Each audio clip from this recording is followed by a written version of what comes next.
Beloved star, welcome to Immortal Starlight Pod, episode 25, and I would love to name this one Reclaiming Your Wisdom Mind, and in brackets, maybe I would call it Paddington Bear. That's what was just coming to me.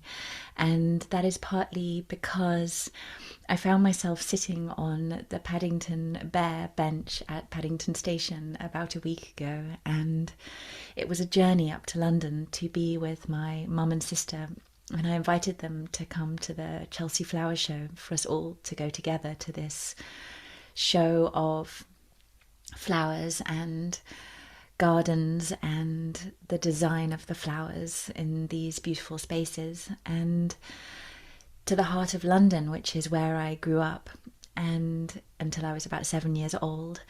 So I was coming from Glastonbury from the southwest, and they were coming from Gloucestershire, and we were all arriving at trains at different moments to Paddington Station. And so for a time I was waiting for them. I arrived first, and I found myself wandering to one corner of the station and sitting down on this bench, which had Paddington Bear painted upon it, it being the station that he arrives to, this little lost bear.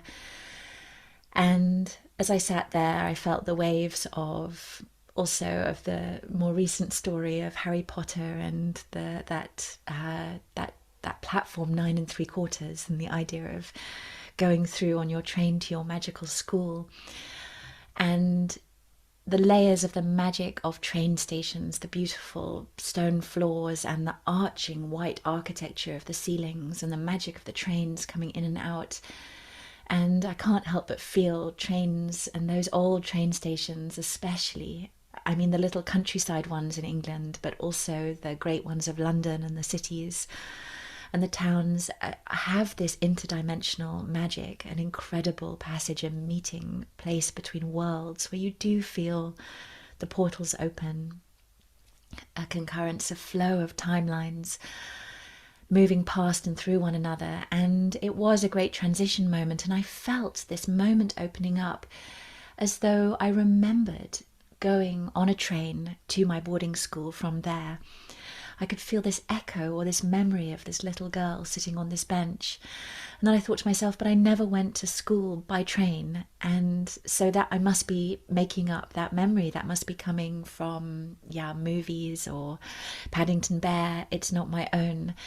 And then I was talking with my mum later in the day, and she spontaneously said, because she was laughing, she remembered a time when we had gone into the bookshop and got so immersed in the books there at the station that we missed my train at half term for me to go back to boarding school. And I must have been about 8 years old. And so that memory of that little girl waiting there on that bench was actually real, because then I had to wait quite a while for the next train to come and take me to school. So this echo of this child sitting there. But this trip was quite extraordinary because it's maybe one of the only times in my adult life and through most of our years that my mum, myself and my sister have come together. And just the three of us. We've been together many times, but just the three of us. It was an absolutely unique moment of honouring our relationship and ourselves in its own right, just in our own existence together as mother and daughters. And it turned out also that my grandmother used to take my mother to the Chelsea Flower Show. I had no idea. I've never been, and I didn't know that they'd ever been. I've been out of that world for so long, and it turned out it had been a tradition with them that they'd worn their flower hats there together each year, and that it was also, I booked the tickets on the day of my grandmother's birthday without realising. So these incredible timeline flows and concurrences of what runs through us as women and as a genealogy, and that which is carried within our blood and our being and our souls in relation to the flowers, which I know so many of us carry and feel. And it is something that goes beyond the beauty I've never been in a place with so many other women dressed in flower dresses. We were all there together in hordes, all wearing floral dresses. And I thought, wow, this is the one place where the flower power, the floral power of women is entirely just taking over the situation. Maybe there are others, but I'd never felt that so much before. But for me, there was a great shadow that was cleansing and passing, woven beneath this day of brightness, which is quite simply a lost record, a lost sense of self. And as children, my sister and I grew up in this house very much alone, looked after by nannies. My mum worked in publishing. My father wouldn't let her raise us, not without a divorce. And so she worked with him and wanted to raise us but didn't, and we were very much left in our own world and to our own devices. And that, as with every story, carries gifts as well as challenges, blessings and things that came with that, as well as wounds that have provided challenges to grow through and to become through. And part of it has been this sense that I've carried for many years of a kind of nameless, faceless little girl who has a sense of being no one. There is so little interaction of love, of being seen. She almost flowers in a vacuum and has no sense of self. There is so little of that loving gaze, sense of self, continuity of being. I remember that sense of watching other children being picked up from school by people who loved them. And I would have my dour nanny, who I was quite frightened of, picking me up. And I felt so unloved by contrast and so insignificant, so unimportant compared to those children who seemed to shine resplendent, cared for, mothers who picked them up, who were interested in them, who loved them, who cared about them. And that... yes, that wound of being in some way a kind of faceless, lost, losing all sense of self through the succession of years of boarding schools then, of becoming one of a herd of small girls looked after by matrons and teachers. And it's a wound of that has also been a gift, because it has given me a great passion for knowing that each one of us, no matter how we feel about ourselves in any given moment, is an absolute immortal starlight soul glowing at the heart of creation. It is just that in this now moment we may have forgotten that, but that we are unalterably so. And I remember there was an image that struck me of two images, two little girls when I was in Florence years ago. And while I was there, I saw two very different little girls. One who was sitting on a step of an ice cream parlor, and she was eating an ice cream, but she was sort of grayed out, as though there but not there. And to me, she exactly mirrored that sense of the invisible one, of the vanished one, within whom there is not that sense of self. And I felt I could so identify with her.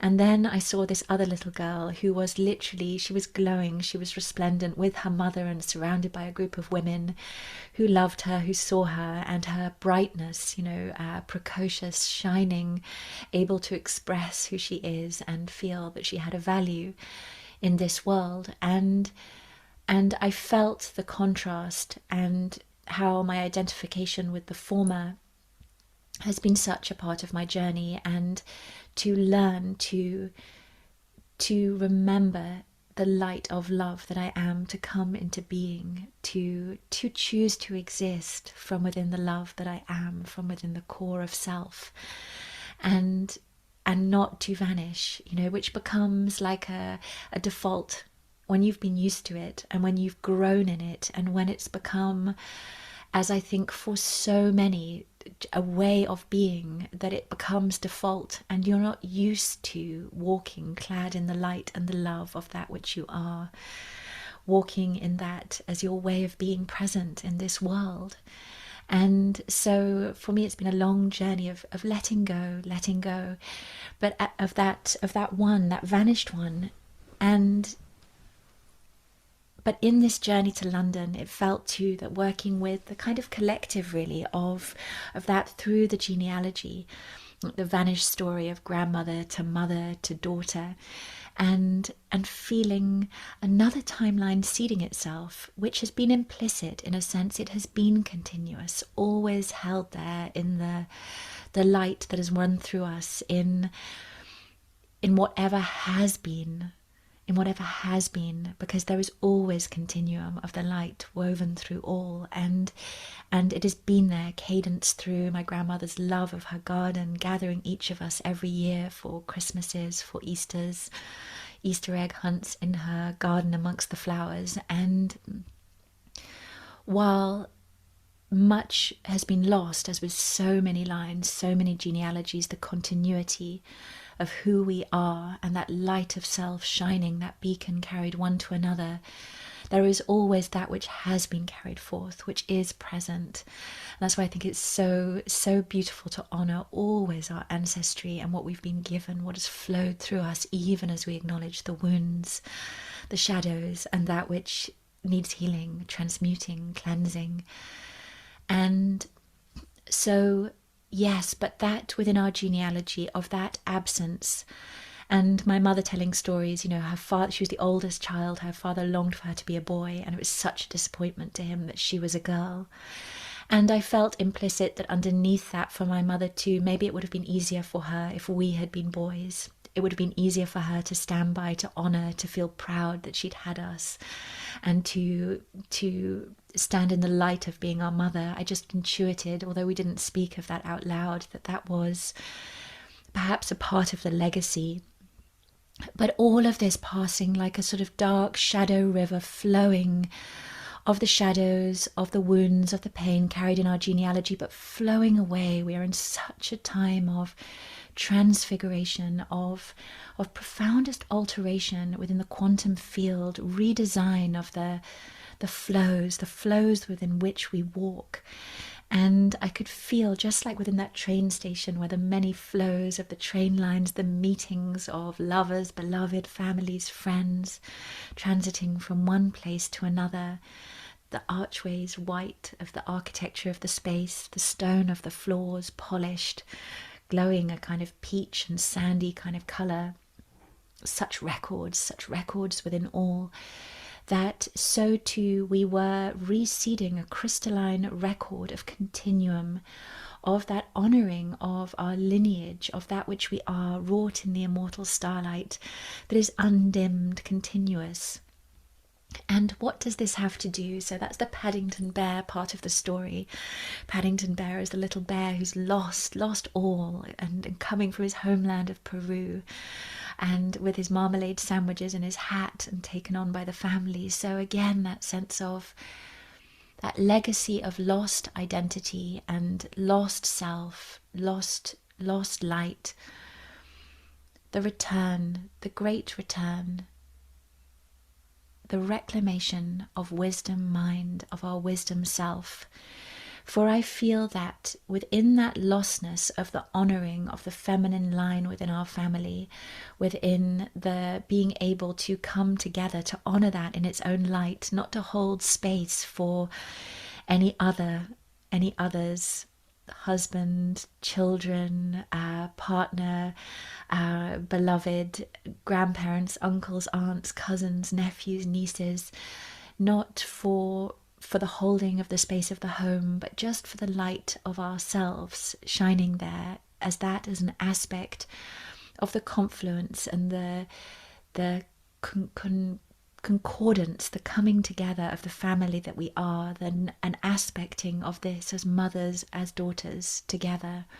And within that we are not just the beauty aspect of the flowers in the heart of the family, not just bringing the beauty, bringing the weave of interconnection, of softness, the petals, the fragrance of love, binding together, weaving together, bringing that which is part of the flow and the presencing of the flower within the family, but that so too there is a reason, an intelligence that draws us to those flowers, both within ourselves, but also the flowers of this world, the roses that were blossoming and blossoming at the Chelsea Flower Show, of this ancient, immortal, eternal, crystalline, lighted field of intelligence that flows also within the flowers, within this aspect of earth, of creation, within our feminine, our lucid being,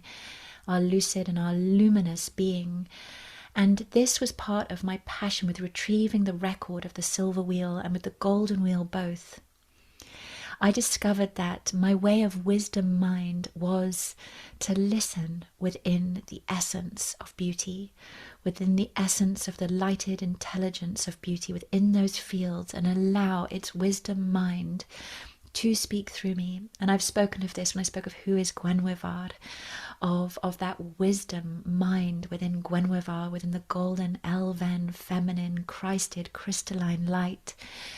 But that within that essence of beauty, so too within that essence of avatar soul star presence, within your multi-dimensional aspects that are inflowing, that are so beyond beautiful in just the way the presence of the flower is, just the way that the flowering presence of the feminine is with it upon this earth, within men and women both, but so unutterably beautiful in its flowering essence, its blossoming essence on this earth, that within the core of that there is wisdom mind, wisdom self, truth, the true nature of creation, of reality therein. And when we still into essence, the essence of avatar, of soul star presence, and we're becoming more sensorial, more feeling, more intuitional, more aware of vibration, of the essence of the beingness, the floweringness, the blossomingness of all. We feel we connect more and more at this level, that within that is not just pure feeling, within that is not just sensorial essence, but also wisdom. And I feel so passionate about this when I'm uncovering and sharing the way of uncovering the books of Starlight, for we know that within the beauty of that which we are, of our elder consciousness, of our immortal starlight, that there is wisdom. And perhaps you, like me, wonder at times if you can touch and unfurl the fullness of that wisdom, if you'll ever truly know and remember all of that which you are, which you do know and remember, and yet has been beyond the veil and at times still shimmers back and forth across the veils. And I would love to invite a transmission, because as we sat there, mother and sisters, we went for a meal afterwards at a restaurant called The Botanist, and we spoke, and so much wisdom unfolding between us as we sat there. And it was so beautiful to feel that field of lighted intelligence, having gone towards the beauty there in our flower dresses, holding the lighted intelligence of the wisdom mind that we are upon this earth.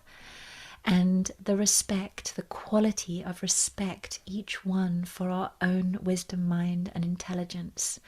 More and more we're awakening as the elder, the wisdom keeper of our own direct source connection to the true nature of reality, that we are that we hold that we remember that, each one of us, from within our core source light presence.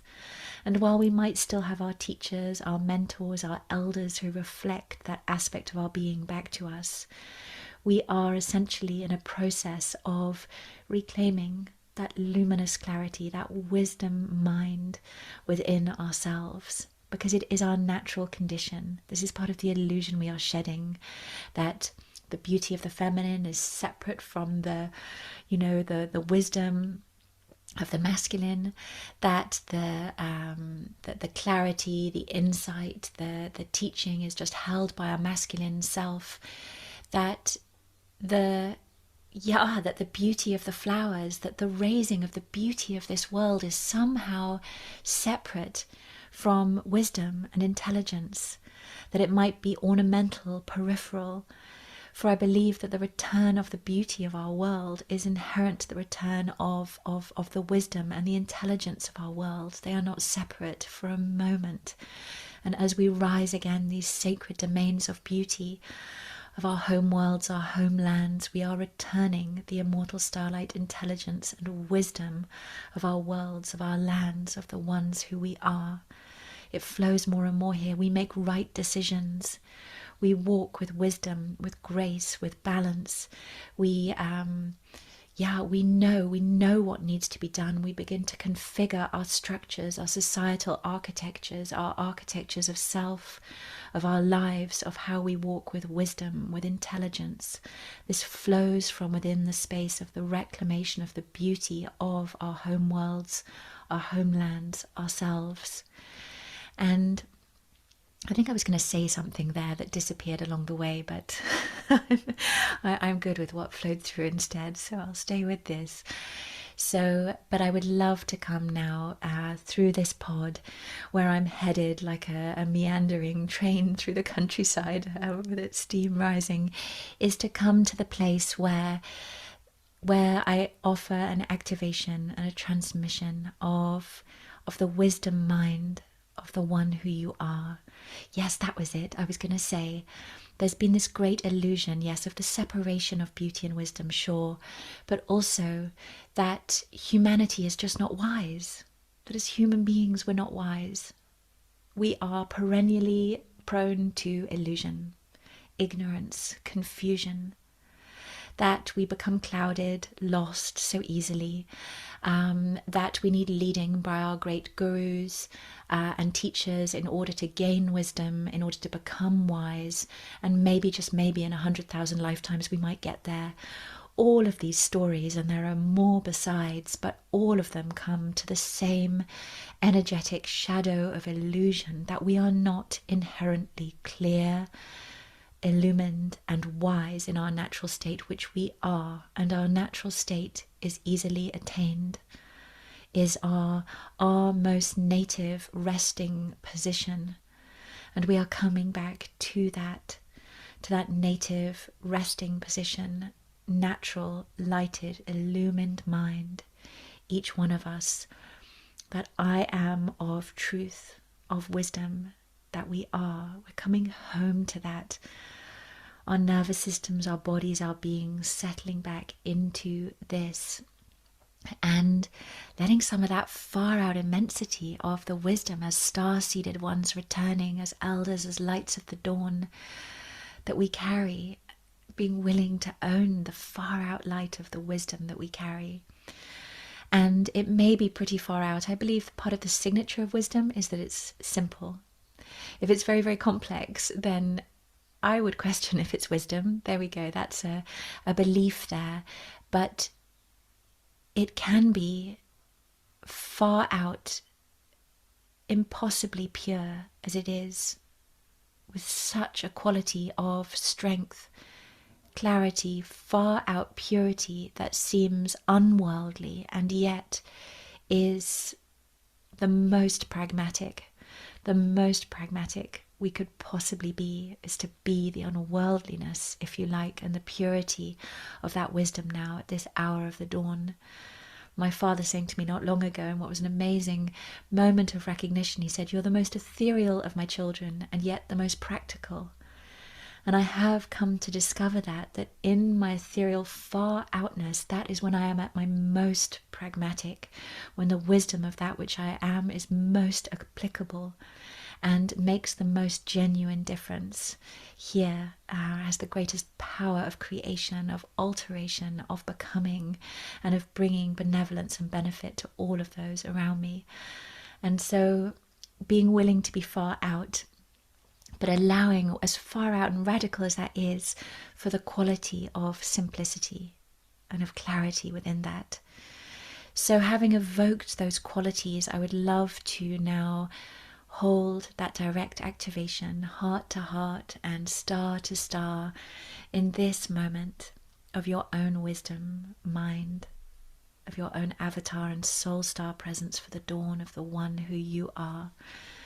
And so attuning heart to heart, star to star, Fere ton amai eshire thianar, these landing fields of interdimensional wisdom, of the elder light, the first light, way showers star-seeded here upon this earth from parallel universes, galaxies of light.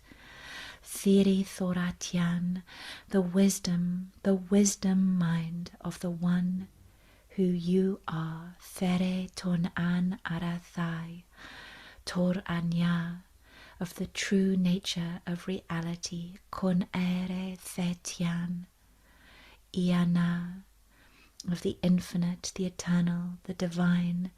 Torah Sheratian, of source, of soul, of God, the source, light, presence, heart and essence of all, wisdom, divine, lighted mind, intelligence. Kai Oshan Akare Tien, of the one who you are. Kashan, lifting the doubt, density, veils of ignorance, confusion, old beliefs. I am not wise, I'm confused, lost, blind, uncomprehending. Kayar, Ninaratian, others know better, others know better. Ki Oratiana, others know better. All of this clearing, releasing forever now. Keshere Tian, Thorayan, Tikiere, Thone, Ashanayan, the direct wisdom mind of avatar soul star presence, of the one who you are. I am Koshere Thetian, Ia Tun Aratian, There There There, Nian Amare Tetiara Sina Karathien Etere Thear, elder light, elder soul, kindred, Tina Ratian, O Thiar O Sona Nene Tian, you bring the wisdom of worlds with you here and now, to trust, to land in the lighted beauty, love and power of this wisdom now. Kai Ea Thoratiana Therihian, as never before, trusting to this. Kano Shere Thanya, elder light and star that you are upon this earth, all that you know and carry, that you are, that you bring. Ki Ana Mara Thohiena, you understand, I understand. Kai ora the shtenai, I know. Akara thoi menanya, I am wise. Korathan tetara, tetara, tetara, I am truth. Konai ethere ki anamai oshere, elder starlight, kindred, I am, you are, we are one. Kai ashana thana, we know, I know, you know, we remember. Kan ana ore thetiana, wisdom keeper, wisdom one. Ashura ten onanya, ten onanya, ten onanya. Thiri totene Nyashan. And now for a moment in the stillness, allowing the core wisdom that you stand for, that you embody, that you are within your elder and immortal light soul star presence, to let this shine forth, be spoken in your heart.